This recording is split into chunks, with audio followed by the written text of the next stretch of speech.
Eu com os senhores aqui para tratar de conhecimento, e o conhecimento que eu vou aqui tratar com os senhores seria de uma passagem bíblica que está registrada no livro de Atos, capítulo 2, do versículo 37 em diante, que a gente vai ler.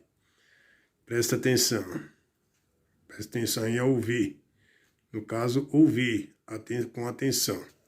Diz aqui: e ouvindo eles isto, compungiram-se em seu coração e perguntaram a Pedro e aos demais apóstolos: que faremos, varões irmãos? E disse-lhe Pedro: arrependei-vos, e cada um de vós seja batizados em nome de Jesus Cristo, para perdão dos pecados, e recebereis o dom do Espírito Santo. Aqui Pedro está dizendo para que eles viessem se arrepender dos seus pecados em nome de Cristo, que no caso aí já não seria mais o arrependimento pelo batismo de João, né? Já é no nome de Cristo. E a questão que está aqui Pedro utilizando essa expressão em nome de Cristo, por quê?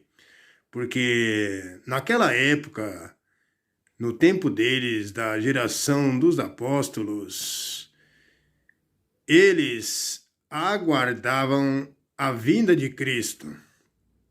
Esta vinda de Cristo que ocorreria com a ressurreição dos mortos. Esta ressurreição que eles aguardavam. E que também Cristo mesmo tinha dito para eles que ele voltaria, amados, e que não passaria a sua geração. Então, esta era a promessa de Cristo quando disse para os apóstolos que ele voltaria e que a sua geração não passaria, e não que seria a nossa, para eu estar em rede social ou no mundo pregando o evangelho, colocando na cabeça das pessoas que Cristo ainda vai voltar. Que é mentira, né? Já estou contra o texto bíblico, que não fala nada disso. E diz mais aqui, que era para arrepender-se, e que fala, porque a promessa vos diz respeito a vós, a vossos filhos e a todos os que estão de longe, e a todos quantos Deus nosso Senhor chamar. E com muitas outras palavras, isto testificava e os exortava, dizendo: salvai-vos desta geração perversa. Querendo se tratar aqui, Pedro, que o salvar aqui desta geração perversa, tanto seria na questão da carne, das obras da carne, como de princípio a obra espiritual, o salvar aqui. Então quer dizer que a pessoa, ela não ia perecer tanto na carne naquela época, com a investida romana que ocorreria dentro da geração deles, e com essa investida dos soldados romanos, que ocorreu no ano 70 da geração de Cristo, do primeiro século, que houve a destruição de Jerusalém, que muitos judeus pereceram. Quer dizer, no caso, pereceram duas vezes, que uma seria na carne, que pereceram, foram mortos a fio de espada, que pereceram na primeira morte, e também na segunda, que seria com a vinda dele, que ocorreu no ano 70, morreram debaixo de condenação, sofreram as consequências da segunda morte. Aí é complicado, né, amados? Então seria isso aí, que ele tinha referindo aqui Cristo, que se referia a Cristo, as mensagens que Paulo, tanto Paulo como Pedro e muitos outros apóstolos testificavam e também falavam o mesmo da pessoa se salvar desta geração perversa.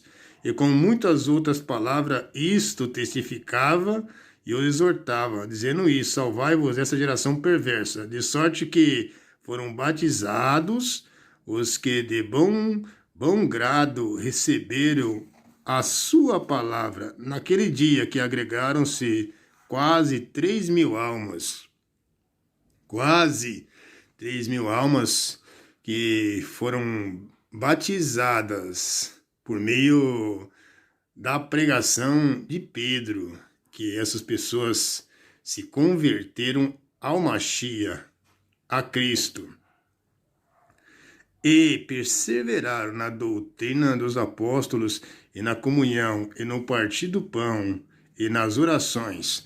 Aqui, se você vê, a lei ainda estava de pé, porque ainda não tinha ocorrido aqui a destruição do templo de Jerusalém. Então, existia a lei ainda.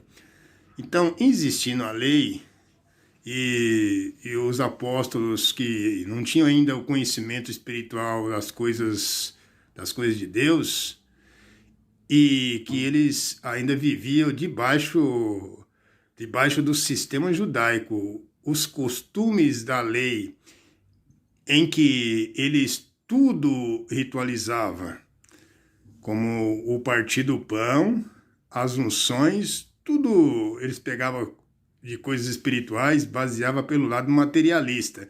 Como hoje a gente vê aí o suposto batismo das águas, que o negócio só funciona se tiver água, tiver lá aquelas mensagens e a pessoa está lá dentro do tanque de água, se molhar e fazer aquelas formalidades e rituais.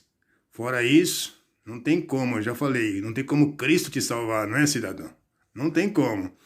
Então precisa dessas muletas para que a pessoa possa se apoiar como aleijado. Se não tiver a muleta, ele não sai do lugar, concorda comigo?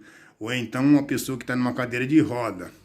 Se a cadeira de roda não funcionar, as rodas não rodar, o cidadão fica ali, sentado naquela cadeira de roda, parado, não é isso? Fica ali, morrendo à míngua, não pode se locomover para lugar algum. Então, é assim o entendimento das pessoas. Então, no caso dos apóstolos, eles faziam isso por quê? Porque o mestre lá tinha dado uma ordem para eles fazer isso até que ele voltasse. Que então, ele voltando na sua geração, isso iria acabar com a queda do templo, em que o templo ia cair e também essas práticas judaicas junto com o templo. Entendeu o raciocínio? E que aí não era para eles mais estar fazendo isso, comendo um pedaço de pão, tomando um copo de vinho, baseando coisas materiais no meio de coisas espirituais, porque é loucura, né, mano? Não tem sentido. Então eles não iam fazer mais nada disso. Usar de base material para dar sentido a algo espiritual. Não precisa mais disso. O sacrifício de Cristo na cruz foi perfeito, cidadão. Foi excelente, excelente e eterno. E que quando Cristo fez um concerto conosco, ou seja, quando ele morreu na cruz em prol dos nossos pecados, e que foi na finalidade para nos dar direito de vida eterna e poder viver essa vida eterna com ele e com o Pai, não foi por meio de colaboração de homem, obras de homem, e que estivesse associado à obra de homem. Ok? Então, seria isso aí que eu tenho a transmitir para vocês com conhecimento.